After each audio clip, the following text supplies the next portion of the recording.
The government tells you glyphosate is safe. It's not true.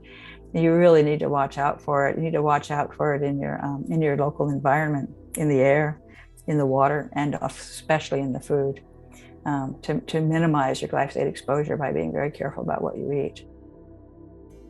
If you could name one word for why you should eat organic foods, what would that be? I think that word is glyphosate. Glyphosate is one of the most widely used herbicides in the United States. Sprayed in agricultural, urban, and suburban areas, it is a ubiquitous chemical that is becoming increasingly concerning to human health and overall planetary health, and increasingly hard to avoid. Today's guest, Dr. Stephanie Seneff, is joining us today for an important conversation about what glyphosate is and why it has widespread impacts on human and overall environmental health.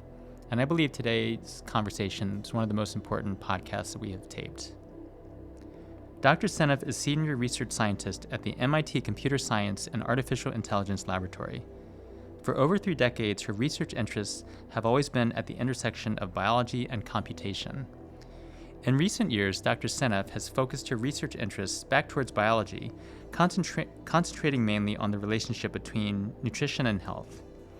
Since 2011, she has published over 30 papers, together with colleagues, in various peer-reviewed medical and health-related journals on topics such as modern-day diseases, including Alzheimer's, autism, and cardiovascular diseases. I am Dr. Andrew Wong, co-founder of Capital Integrative Health. This is a podcast dedicated to transforming the consciousness around what it means to be healthy and understanding the root causes of disease and wellness. Don't miss this important conversation about glyphosate and the impacts on your digestion, microbiome, brain health and mood, immune system, and much more. Great. Well, thank you so much, Dr. Seneff, for being here today to talk about glyphosate. I'm delighted to be here. Thank you. So first of all, let's discuss for the listeners some of the basics. What is glyphosate and how does it work and why is it so important? Yeah, glyphosate is the active ingredient in the pervasive herbicide Roundup, which a lot of people know about. They know Roundup, they don't necessarily know glyphosate. And it's very familiar to people because you can go get it at the garden shop and you can zap your dandelions or kill the weeds in your walkway. It's considered to be extremely safe, and the government doesn't regulate it at all. So people can just go buy it. They don't have to have any kind of, permission. And it's used very, very extensively in agriculture for the foods. And so it ends up as a contaminant in many, many food products. Government thinks it's safe. They don't measure how much is in the food. They don't care. So we've been told from way back that it's a very safe chemical. So that's really getting in the way of people appreciating the dangers of it. I think you've hit on the right tack right away, which is that essentially if we find something that's very, we can go to a hardware store and get Roundup. We can go to, Lowe's or Home Depot, right? I mean, so it must be safe, right? Right, But, exactly. Yeah, it's very, very casual about how you use it. And I think a lot of people who are using it in their yard are not aware they need to be careful. Right.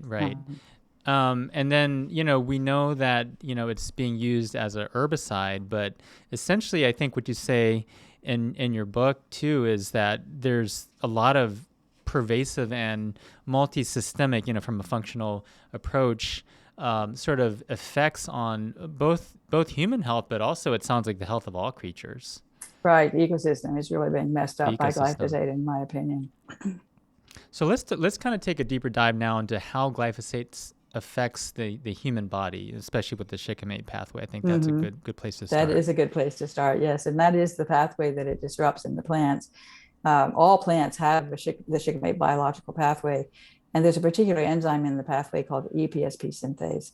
And they have figured out that enzyme really gets messed up by glyphosate. It gets severely suppressed.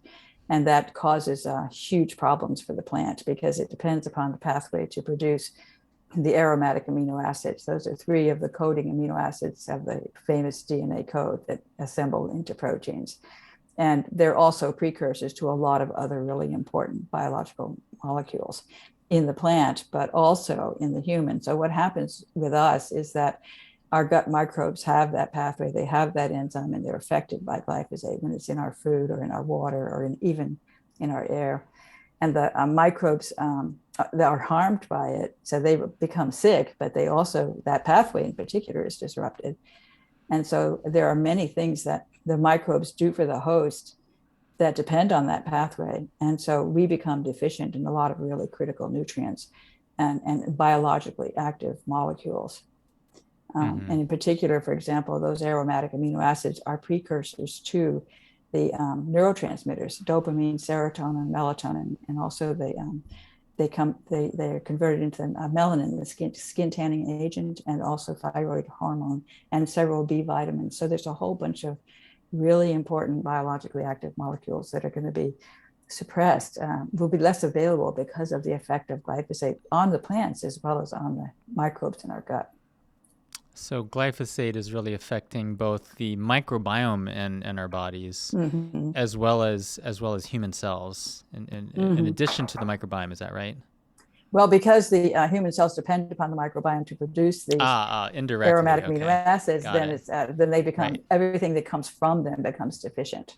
Right. Because I think the argument is that, I think like you said in your book, glyphosate is quote unquote safe to humans because human cells don't use that shikimate pathway, but because human cells depend on Right. the microbiome and the bacteria that do use a shikimate pathway, that's where we get some harm from that. Right. And not only do they not, the microbes are not only not able to make those products, but the microbes also get sick because that pathway is affecting their health. And so we get a complete imbalance in the gut microbiome with a loss of critical, uh, you know, beneficial bacteria.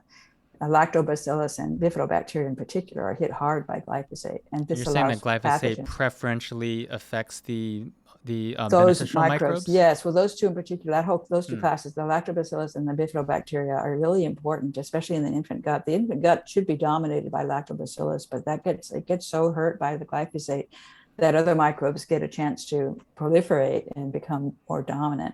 And often those are pathogens like Clostridia, desulfovibrio. So even maybe even someone that was vaginally born and is breastfeeding and stuff, but then they're eating a lot of foods either through breast milk or some conventional solids that are contaminated with glyphosate, that might actually disrupt that shikimate pathway and thus the gut microbiome. That's right. Mm-hmm. Yeah, that's incredible. We had Joe Bozzorno on recently. He had talked about glyphosate, kind of touching on it a little bit because he was talking about toxins in general, and he was saying that glyphosate. There's some other parts, other like petrochemicals in Right. Roundup. So it's like not just glyphosate, but other things as well. Is that right? That is absolutely correct. And in fact, this is something that I'm well aware of, and so researchers have shown. Monsanto, when they did their studies to see if glyphosate was safe, they always used pure glyphosate in the studies. But when they created the formulations, they added things to it, in particular petrochemicals, surfactants, and adjuvants, things that would make both make the glyphosate more toxic and that were toxic in and of themselves. And Professor Seralini in France has done a lot of work on that to show that those adjuvants, those things that are added to the formulation, should have been studied as well, and they should have been studied along with glyphosate, used together. In fact, even when they evaluated the GMO crops that were designed to be resistant to glyphosate, I was really shocked to find this out. When they did safety studies on the GMO of these crops that have a GMO bacterial gene inserted into them to make them resistant to glyphosate, they did not expose those crops to glyphosate in the evaluation of their safety, which is really shocking. So they evaluated the safety of the GMO in the context of a situation where the product was not used, which is completely foolish because they know that if you've got that GMO, you're going to use glyphosate. So it sounds like the food chain is rife with these GMOs that have glyphosate and these unnamed petrochemicals without real safety studies, it sounds like. Absolutely, yeah, and it's just also there's other issues that this Seralini also pointed this out that or showed it in his own studies. They had declared that you only had to look for 3 months when you're evaluating toxicity of a chemical with mouse studies. You only have to look for 3 months. If you don't see anything after 3 months, you're good to go.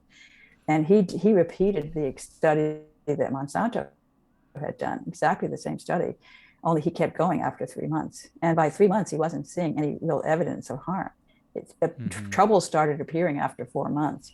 And by the time the experiment was done, over the entire lifetime of the rats, they had the males had kidney damage and liver damage. The females had massive mammary tumors, and both genders had issues with reproductive issues, and they had early death. They died prematurely. All of those things showed up, but it took a long time. This was with a low dose of glyphosate and of Roundup. They did both. It's kind of like pharmaceutical safety studies with, 8 weeks up, everything's fine. Right, We have to exactly. really We think don't want to look about too long because we don't want to find toxins. what we might find Yeah, in and I the mean, long term. obviously some pharmaceuticals are beneficial, just like, there's probably roles for different things. But looking at something long term, we know that, in an organism that's exposed to glyphosate, it's not going to, a lot of, humans are not going to live usually for only 3 months, right? It's going to be much more Exactly. than that. So we have to look at the long term effects as well. Let's go into human health a bit. I know that's one of your specialties, one of your research specialties. You published a lot of papers on this connection between environmental toxicity, human disease. So what are the main connections that you can kind of link between glyphosate exposure, glyphosate levels, and chronic disease? Yeah, that's a huge one. And of course, you see it in analysis of trends, disease trends. That's what's really, really striking. And Nancy Swanson was the one, Dr. Nancy Swanson, who first kind of started this idea of looking at the databases that the government provides. They're readily available online, health databases. There's both a hospital discharge data, and of course, there's death statistics. What do people die of? And you can look at it over time and draw a plot. And when you do that, and then you compare it to the rise in glyphosate usage on core crops, you find that there are many, many diseases and conditions that are going up in our population exactly in step with the rise in glyphosate usage on core crops. And we have a number of different slides, both in papers and in slides where we show incredible correlations. Autism, of course, comes to mind immediately because there's a perfect match between the autism in first grade and the accumulated use of glyphosate over 4 years before that time. So from the age of 2 to the age of 6 in the child's life, the levels of glyphosate in the environment, and then plotted against autism in first grade, the two curves coincide. They have a perfect match. I'm curious if there's any individual data on looking at urinary levels of glyphosate and disease. There, I'm sure there are, there Yeah. are actually, and I can think of at least a couple. One is pregnant women looking at glyphosate levels in the urine um, uh, in pregnancy, and then looking Yeah. at the girl babies that were born. This is a recent paper, and there's a metric you can use on the formation of the genitals, or it's the distance, but what's called the ano. Uh, it's the anogenital distance is what it's called. It's a metric on the form, and if it's long, that's an indicator of excess testosterone exposure in utero. And they showed a statistically significant correlation between the level of glyphosate in the urine of the mom while she was pregnant and this metric. And when you have this metric, a girl baby who has this problem, they are much more susceptible. I think it's like 14 times as susceptible to polycystic ovary syndrome, which is a very common form. It's a very common condition in women that causes infertility. Those people often have irregular periods or no periods at all. They have a lot of difficulty getting pregnant. And also that condition, PCOS, is associated with increased risk to autism and increased risk to producing children with autism. So all of that connects together. Wow. Autism is also, I think, connected to too much testosterone in utero in the male. So it's expressed differently in the two genders. And that's probably why the males have a much higher likelihood of autism than the females, because it is this disruption of the production of estrogen in the brain, which makes a big difference, a bigger difference for the male than for the female in utero. So the males don't have nearly enough estrogen in the brain, and it disrupts their brain development. And that's because it's a very clear reason. I always look for the underlying, biological reason. And glyphosate has been shown to suppress an enzyme called aromatase, which converts testosterone to estrogen. So that's all a very clean story.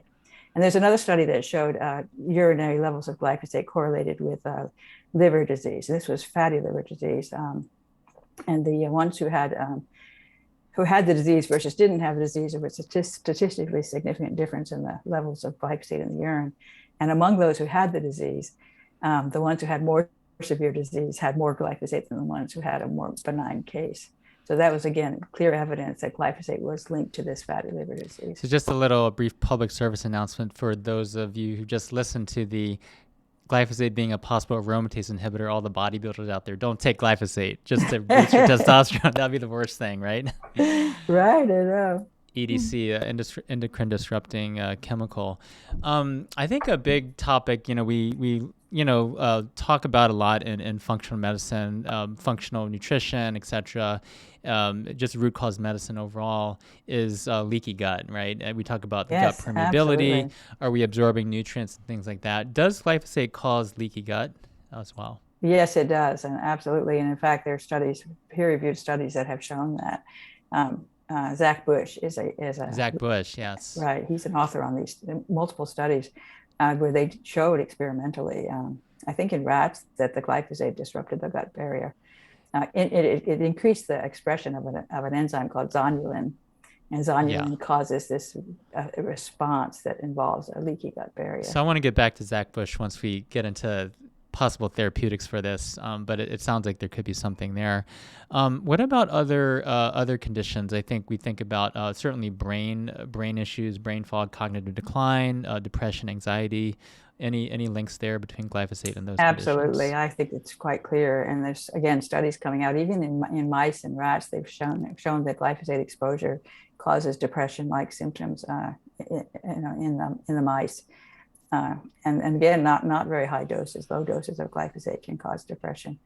And that could be connected to serotonin, I think, because serotonin is one of the hormones as a neurotransmitter that comes out of that shikimate pathway. So you have suppressed levels of serotonin in the brain. Serotonin is called the feel-good hormone. So it's causing depression, I think, in part, probably through that. Melatonin is another one that comes out of the shikimate pathway, produced in the pineal gland in the evening, and it's very critical for sleep. A lot of people take melatonin to help them sleep. We have a huge problem with sleep disorder, and that's one of the conditions We that we do. We showed is do. going up exactly in step with the rise in glyphosate usage on core crops. And I think that's part of the reason for that is the melatonin deficiency due to glyphosate suppressing the shikimate pathway in the microbes and in the foods, in the It's plants that such a produce the big food. issue because, even with people eating organic, and we'll even test people's urinary levels of glyphosate on a functional lab test, and they still have, some of them are even high, or they're definitely detectable, right? We know that there's no safe level. Is that correct?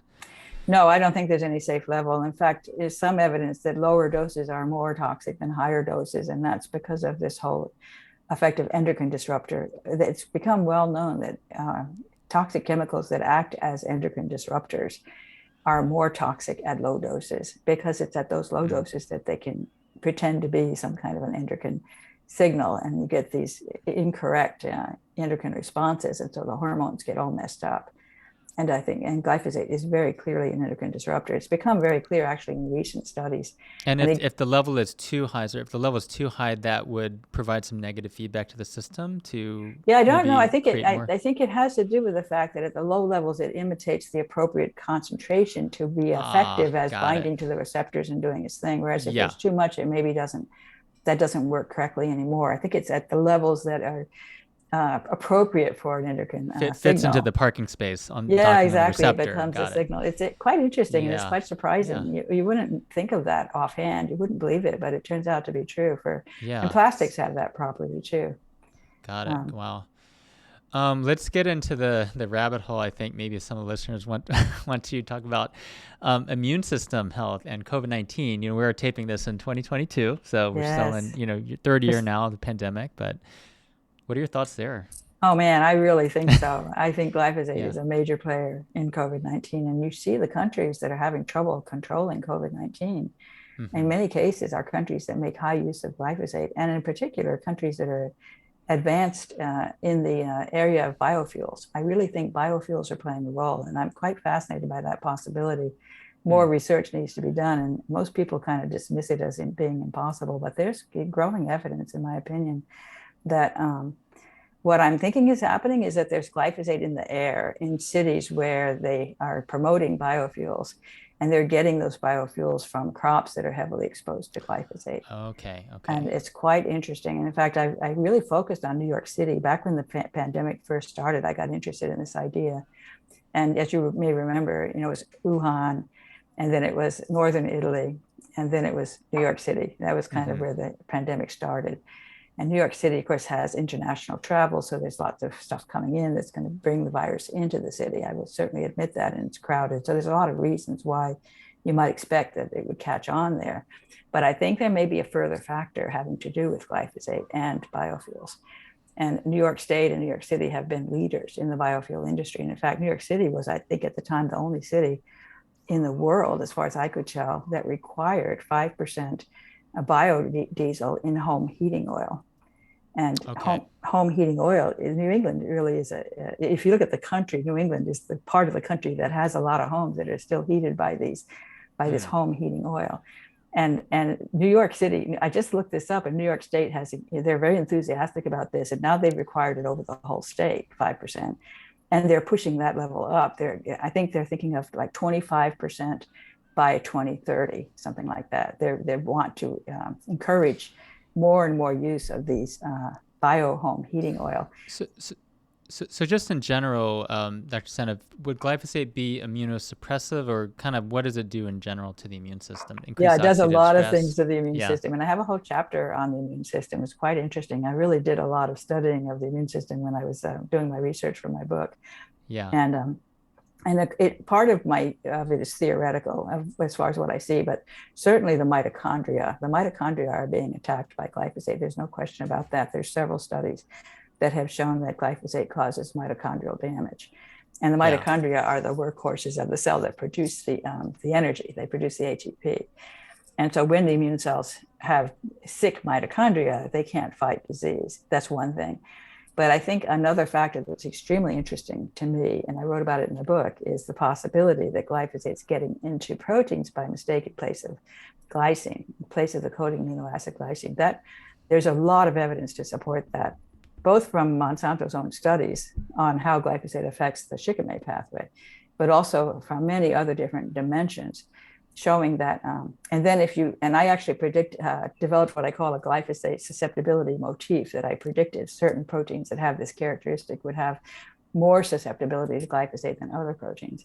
And then I could identify which proteins meet that pattern, and then what would be the consequences of that. And one thing that jumps out is collagen, because collagen is it's the most common protein in the body. 25% of our proteins are collagen molecules.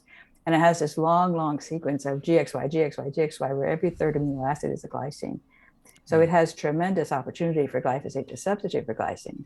And it depends upon those glycines to create its beautiful triple helix structure that it makes it work the way it's supposed to work in terms of its flexibility, its ability to absorb water, tensile strength. So all of the properties of collagen depend upon that regular sequence of glycines.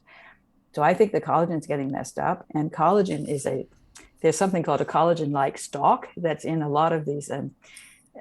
There are these proteins that are released by immune cells. This is innate immunity, not adaptive, not antibodies. These are proteins that can go out and trap viruses, for example, and allow the macrophages to clear them. And those proteins have this collagen-like stalk that if that gets messed up by glyphosate, they won't work properly. So I developed that idea, and that's theoretical. I mean, no one has shown for sure that that's happening, but I think it makes a lot of sense. If I'm right about the glycine substitution, it definitely would mess those up. So just to remind the listeners, so your book is called Toxic Legacy. We'll make sure to say that on the end as well. Yes, thank you. Yeah. I brought it in too. It's here. Yeah. It's a great book. I think number one, glycine, it sounds like, is needed for the collagen. Also, for vascular health, and certainly for, the sleeping insomnia or sleep epidemic that you had mentioned. Glycine's needed to help pair with GABA to maintain that REM sleep. And, a lot of people have that issue. Yes. So glycine is a big issue. We've been finding a lot of people with glycine deficiency, or, basically empiric use of glycine, they start sleeping better. And I wonder how much of that is glyphosate substitution. Yes, I do too. And I've heard many naturopaths report that they get good success with glycine supplements. Make sure that you get organic glycine, because it's probably going to have glyphosate in it. Oh, no. I guess I assume that we can't assume anything, right? But, some of the more professional grade products would be more organic, but I guess we have to look at the sources, right? At the end of the day. I know it gets really complicated quickly, and I've been interested in actually the synthesis of anything that's used as a pharmaceutical of any sort, and how that's made. And and when things are made in the chemistry lab, or if they're made with growing cultures of microbes, feeding them nutrients. Are those nutrients glyphosate contaminated? Is that going to affect that product? I think Hmm. that's a serious question that we have not addressed at all. Yeah, yeah. So we can talk about. I think that question is kind of a segue into: is it possible to avoid glyphosate? How do we reduce our exposure to glyphosate? Right, that's a tough one in the United States because it's so pervasive here. Move somewhere else. Move to Bhutan. That's what I always Move to tell people. Bhutan. Move to Okay, all Bhutan. right. But Bhutan is interesting because they still have sort of natural organic farmers, small farmers. They're not Oh, they don't nice. have to be certified because basically that's the food they grow, Okay. and they have extremely low rates of COVID-19 and almost zero Have deaths. they outlawed glyphosate? They just don't use it No, there, they just essentially. don't happen to. It sort of hasn't reached them, I think, it's for the Okay. most Okay. part. Yeah. They are becoming westernized, and I worry It's that too high in that's the going to mountains. change. Yeah. It's just Yeah, too I high in think the so. It's mountain. kind of Okay. too remote. They don't Yeah. realize how lucky they are, but they have Yeah. had, no problem with COVID whatsoever. Hmm. And I think that's part of the reason. I Yeah. think you look at the COVID crisis here and in Brazil and in most of Europe. I mean, all of those are places that are heavily reliant on glyphosate. And as I said, also glyphosate in biofuels. And it was in Brazil that a study was done that found glyphosate in the nanoparticles in the air, both at the agricultural fields and in the nearby city. The city had almost as much as the agricultural fields where glyphosate was being used. So let's And say we're listening to this podcast here, Dr. Seneff, and we can't move to Bhutan, although it's be a great place to go. It sounds like. Where are the kind of the hot spots in terms of whether it's foods or other sources of exposure? Obviously, we don't want to spray pesticide on our lawns and stuff like that. right, don't Um, use it on your lawns. don't use it on the That's lawn. certainly a Yeah, first yeah. step. And you can have your Uh, water checked for glyphosate, your tap water, and make sure that it's okay. not in there. And you can add filters if it is. Reverse Do you recommend a osmosis. certain type of filter for Reverse this? osmosis filtering RO. apparently Okay, will take it okay. out. Got it. Got it. That's Um, good. And and certainly we can assume that restaurants probably are not using RO. Like when you go to a restaurant and get right, I water don't from know. the Yeah, their water, yeah. I have no clue. Right, that's a thing to worry about. Lots of things What to about worry about when you foods? go to the restaurant. So Yeah, foods, you yeah. certified organic is really your Okay, only choice, and it okay. won't guarantee that you don't have glyphosate in the food because it's they can't avoid it either. If a Right, nearby farm is spraying right. it, There's it the comes over. spray. The wind comes over, and yeah, Yeah, yeah. so that it shows up, and even for example, the manure, because they don't have to have organic manure, and the manure is going to have glyphosate in it. Okay, So okay. you can't avoid it, like I said, in this country. But generally, the organics come up much better, and many of them test negative. So definitely certified organic. That's one thing we have adopted in my family. We don't buy it if it's not certified organic. So it's great that we have that label. It may not be perfect, but it's good to look for that. And non-GMO is not good enough. A lot of people think, oh, non-GMO, that's safe. And I want to warn people that there are the GMO Roundup Ready crops, and they certainly want to avoid those because they can just be sprayed with glyphosate and they don't die. They take it up, it gets in the food. But Hmm. the many of the non-GMO crops are actually testing for higher levels than the GMO crops, and this Okay. includes oats and wheat, um, uh, garbanzo beans, chickpeas, lentils, A lot of sunflower seeds, legumes. Yeah. yeah, Wow. and sugarcane. All of those are sprayed with glyphosate right before harvest as a desiccant. So they actually are trying to kill the crop. So it's not a GMO crop. It's not resistant to glyphosate. They're Yeah. using glyphosate to sometimes to get to synchronize the yield. Like for wheat, it causes all the plants to go to seed, and they Uh-huh. harvest it shortly thereafter. And the Okay. glyphosate goes into the seeds, and you get really high levels. The Oh garbanzo wow. beans and chickpeas have come up with the highest levels. Canada did a whole bunch of testing, and they found that really pretty much the highest levels in those legumes. So besides the U.S., so what other countries are kind of allowing glyphosate? I know some places are not now, correct? Right. I think Bermuda has banned glyphosate since forever, if I remember correctly. Okay. So And they're there the are, pioneer. Yeah. yeah, We and there should we are should a follow. few other countries that have banned it and then maybe kind of given From up on a the ban. from Sri a Lanka. public health perspective, what do we need to do as consumers of food and drinkers of water, and what do governments need to do, government officials? I mean, I know this is a huge topic here. We could probably have another podcast on this, but Right. this is kind of when we look at more root cause health. This is really potentially one of the biggest sources of human disease and ecological imbalance that we can see out there now is glyphosate. We're I just think so. polluting I definitely think that's the everything. case. And I How do we want to say change this? Mexico. Yeah. Mexico has decided to ban glyphosate Okay. altogether. Oh, good. Um, Okay. and I don't know if it's 2000. I can never learn whether it's 2023 or 2024, but right around that time frame, In the very future. soon Okay. coming up. They're not going to allow it at all on the crops, which is really awesome. And I'm That's hoping great. that they might set an example for the United States, which is not thinking any way in any way in that way. They think glyphosate's wonderful. The United States, they see no downside. Because there is evidence for harm, obviously, but is it more of a political thing, or not to Economic, I get think, and maybe because it's so economic? Okay. efficient to just poison the crop and I mean kill the weeds, right, and then put poison in the food. It's a much easier way to grow food. They have these mega farms. They use a lot of chemicals. Of course, it's not just glyphosate. They've got Mm-hmm. Mm-hmm. insecticides and fungicides and even non-natural chemical based fertilizers and things like that. So they really have Yeah. gone all the way towards chemical based agriculture, which I think is a huge mistake. And I think that the government kind of thinks we're stuck there. I think they think we can't survive. We can't supply the food we need if we don't do it this way. I think that's what they believe. And they believe it's safe because Monsanto has assured them that it's safe.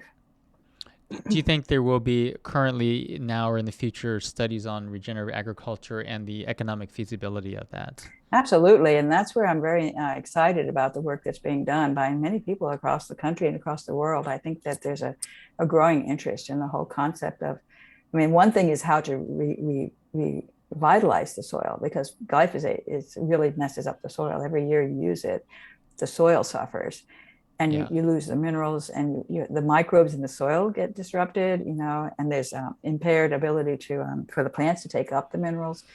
So the plants become deficient in minerals. Lots of things go badly, and the yield goes down because the soil is so sick, and the organic matter in the soil disappears. The earthworms are very seriously harmed by glyphosate, and they're really important in the soil.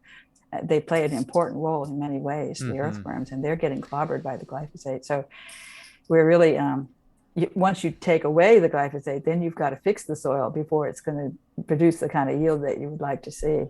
And so really, and a lot of the solutions I think are similar to what people are saying with the gut, probiotics, minerals. So adding things to the soil to make it healthier, adding sulfur deficiency in the soil and in the plant is happening also because of glyphosate. And glyphosate is disrupting the uptake of sulfur into the plants. And Don Huber showed that in some experiments he did. Massive reduction in the amount of sulfur in plants exposed to glyphosate. So that means sulfur deficient food, which then means sulfur deficient humans, and that gives you disease. Very true, especially with the knowing that glutathione is needed to detoxify a lot of these issues, right. etc. Wow, there's so many things that we could discuss. I would say just from a perspective of something concrete to do besides, we can vote with our pocketbooks and wallets and shopping carts in terms of buying USDA organic, etc., supporting regenerative agriculture. Are there any other things that we can do from an advocacy perspective to promote this to our politicians and right? I leaders? think it's a good thing for people who have the stomach for it to go after local politicians. And there's been quite a bit of success at the city level, for example, that getting glyphosate banned in public places in the city, getting glyphosate banned in the schoolyards. That's happened here in Hawaii recently, in the last couple of years. And Dwayne Lee Johnson played a role in that. He was the guy who had that first case of non-Hodgkin's lymphoma that he won with a jury trial. He won a huge amount of money. And he came to Hawaii and talked to the political people there. And it was really about the fastest action you've ever seen, where they just very quickly passed a law and said no glyphosate on any of the schoolyards in all of Hawaii, which was really exciting for me to see because Hawaii has shown its favoritism towards the industry in the past. And there's a lot of people here who are fighting the chemicals, but they're up against an industry that's quite powerful. So it was really impressive that they did that. And I know individual cities in California, I think there are several cities where they banned glyphosate in public places, in playgrounds, in schoolyards, that sort of thing. You can work locally to make that happen. And I would encourage anybody who has the energy to do that sort of thing to get on it and really try to make work it from the bottom up, starting with the cities and the counties and So the states. And then, classic adage of thinking globally and acting locally, right? exactly. Yeah. Yes, that's right. Yes. Let's go back to the connection between glyphosate and another chronic illness or group of chronic illnesses, cancer. You mentioned Dwayne Johnson and the Yes. Roundup and all that. What is the general thought or research now on glyphosate and risk of cancer or incidence of cancer, I would say? Yeah. So the IARC decided that glyphosate was a probable carcinogen. This happened a few years back, I think maybe 2016. And that was actually a really big motivator for people to think they could win a case claiming that glyphosate caused their cancer. And non-Hodgkin's lymphoma really jumped out because it was quite, there were many, many people who had only used Roundup. This was the case with Dwayne Lee Johnson. He actually worked in schoolyards. He was a grounds person for the schoolyards. And glyphosate was the only chemical he used. And he got this non-Hodgkin's lymphoma in his 40s, a pretty severe case. So he had a really good case in the sense of it, you couldn't really find something else that could be blamed for it. And then with the IARC saying that it is a probable carcinogen, California actually put it on their list as a probable carcinogen. And that has made people aware. So now there's like over 100,000 cases in the wings where people are claiming that glyphosate caused their non-Hodgkin's lymphoma. I think it is causal in a number of other cancers as well. And you see correlations. Again, when Nancy Swanson and I looked at data, we found some cancers in particular really stood out. Thyroid cancer and pancreatic cancer. And of course, there's liver disease, liver cancer, kidney cancer. All of those are correlated with the use of glyphosate, the rise in the glyphosate use and the rise in the prevalence of these diseases. And exactly how it's doing that is complicated. It's actually quite hard to figure that out. There was a paper that showed that glyphosate increased the risk of cancer from other chemicals. So it was a prime. It primed the cell's susceptibility to cancer from another exposure. So that's a kind of synergistic toxicity effect that we see a lot with chemicals. Glyphosate is synergistically toxic with a lot of things. And in particular, I should mention this because it's been shown to suppress cytochrome P450 enzymes in the liver. And those enzymes are critical for detoxifying many fat-soluble chemicals. So those become much more toxic, and that includes the insecticides. They become much more toxic as a consequence of the glyphosate disrupting the liver's ability to detoxify them. So that's, again, synergistic toxicity. That's huge. The glyphosate being a detoxification system disruptor. It Exactly. essentially disables or decreases the ability of the detox system itself, the hepatic P450 enzyme, et cetera, to do their job. That's really huge. And we know that, of course, that's needed to do things like prevent cancer, reduce inflammation, Right. improve the immune system, all the things we just talked about, even with COVID-19. Let's talk about some concrete things that our listeners can kind of glean from how to support our bodies and, their bodies, our bodies of our loved ones. When it comes to contact with glyphosate, what are some of the lifestyle tips, nutritional tips, any supplements out there, anything like that, herbs out there that would help? Right. I think herbs and spices are actually really, really beneficial. They're really good for antioxidant effects. And glyphosate has been shown to cause oxidation damage, like it causes release of these reactive oxygen species in the mitochondria. That's been shown in multiple studies. And it's also shown that it can cause mitochondrial damage, DNA damage in the mitochondria.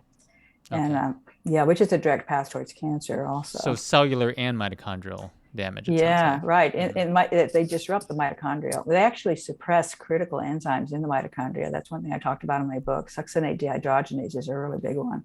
Super important enzyme in the mitochondria, involved in both the citric acid cycle and in the oxidative phosphorylation, which is what makes the ATP. That's the only enzyme that's involved with both of them. And it has been shown to be suppressed by glyphosate. Okay. So that's really crucial. It just disturbs the whole mitochondrial pathways that go on there, causing, of course, a loss of ATP, but also causing mitochondria to release reactive oxygen species. And it also causes glutathione, should be mentioned, glutathione, really, really important antioxidant.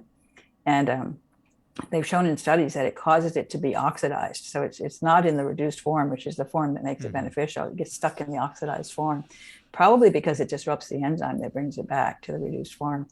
And it's also deficient, so it causes a loss of glutathione. It Oh, actually wow. causes an upregulation of an enzyme called GGT, gamma glutamyltranspeptidase, which breaks down glutathione into its individual component amino acids. And of course, glutathione contains glycine. It's glycine and cysteine and glutamate. And glycine is the amino acid that glyphosate is. Glyphosate is a glycine molecule with extra material on its nitrogen atom. So I'm suspecting that glyphosate may actually be getting into glutathione by mistake in place of glycine. Oh, That would wow. totally mess up glutathione's ability to do its job, and might Yeah, explain why it's upregulating enzymes that break it down. that's huge. Wow. And then cysteine is a sulfur-containing amino acid, and glyphosate disrupts the whole sulfur system in a big way. And so Hmm. people take N-acetylcysteine, which I think is probably a good idea as a supplement to help with the glutathione. You can also take liposomal glutathione, Yeah. but N-acetylcysteine is an important, and glycine, both of those will help with the supply of the raw materials to make the glutathione. Sounds like we may potentially need all three of those after Right. after listening to you speak about this, Stephanie. Yeah. Yeah. Um, and what do you think about Zach Bush's or the ion biome product? Is that Right. something there's a thought of that would help with glyphosate? There is, and I'm pretty enthusiastic about it. I've taken it myself, and I think it's a good product. It's got a set of ingredients that make sense in terms of what you might need to fight back against glyphosate. Hmm. And apparently, it looks like these sort of fulvic acid, humic acid. This is organic matter from the soil. Those things are able to. They're known to be able to trap various chemicals, not just glyphosate. They have a general, diverse mechanism that allows them to trap toxins and clear them. Even they have the possibility of trapping enzymes that are very versatile in terms of being able to break down chemicals of a variety of sorts. And so it's possible that this is theoretical, that the fulvic acid and humic acid have trapped enzymes to metabolize, to break down the glyphosate, which would be really great if it's true. That's still theoretical. Okay. Yeah, and so then they have these spores of these microbes as well, which can help to refurbish the gut microbiome, and minerals. I think there's minerals in there as well. So that's a kind of a good combination, I think.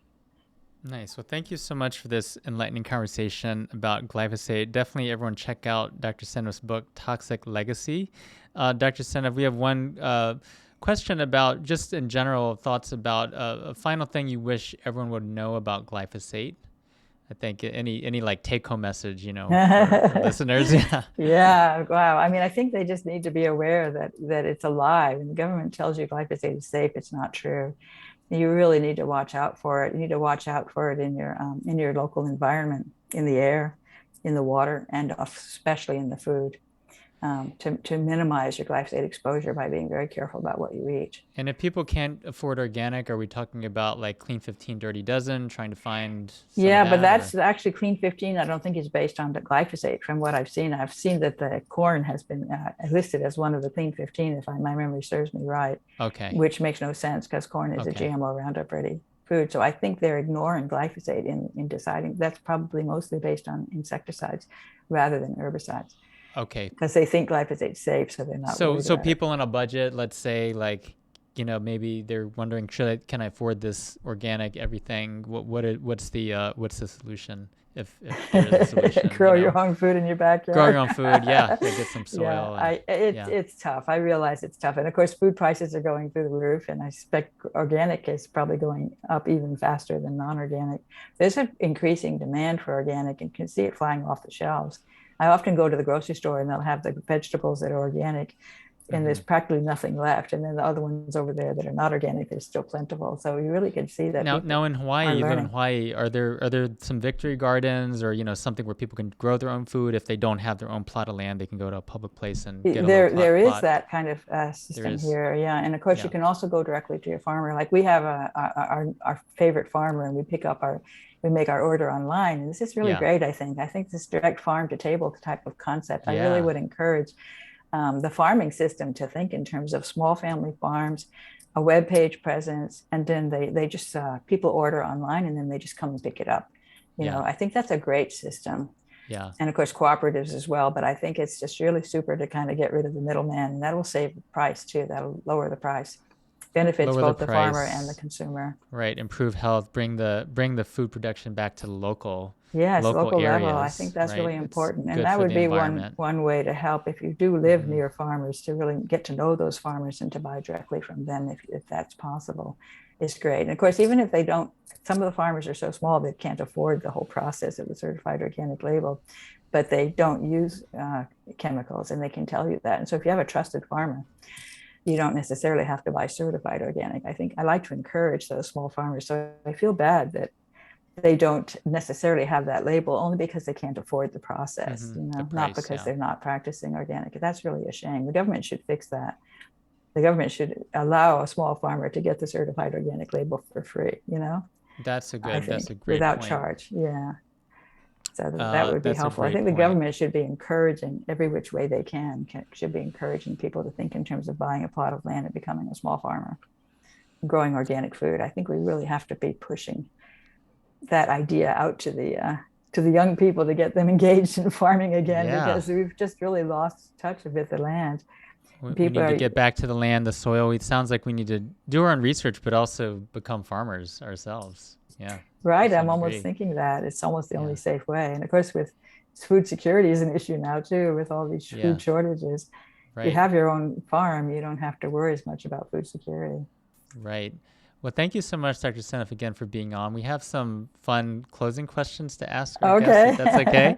All So right, they're we'll pretty try. straightforward. But do you have a morning routine? If so, would you mind sharing that with Oh, us? We know morning sure. routines are good for health and I everything. have a kind of a fun one.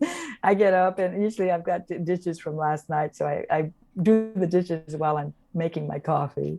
Come down, Nice. make the coffee pretty early. I'm an early bird, and get Okay. my cup of coffee. And then I go up back to bed, and I get my Sudoku puzzle. It's killer Sudoku, which I love. And I Oh, work my nice. puzzle, drink my coffee. I sort of really relax and enjoy Yeah. the first part of my day. And then my husband and I take a long walk together, different places. We always go to some very pretty place and take a walk, maybe 45-minute walk.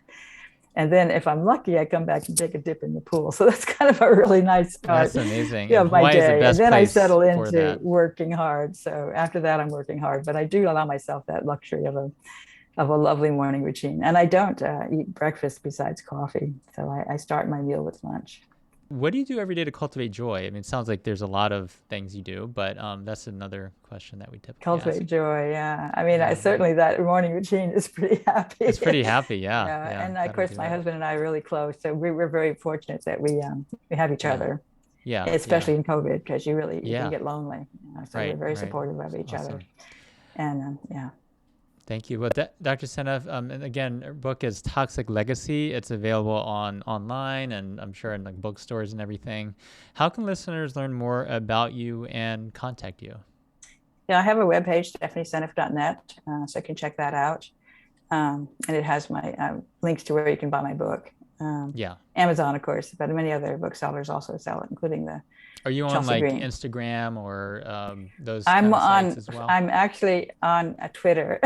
Twitter. I'm off Okay. of. Okay. I got thrown off of Facebook, but I'm on Twitter, and also on a couple of other social networks called Okay. MeWe and Getter, Gettr. But Okay. I no longer am on Facebook. Okay, so you got Twitter and your book and the other sites you mentioned.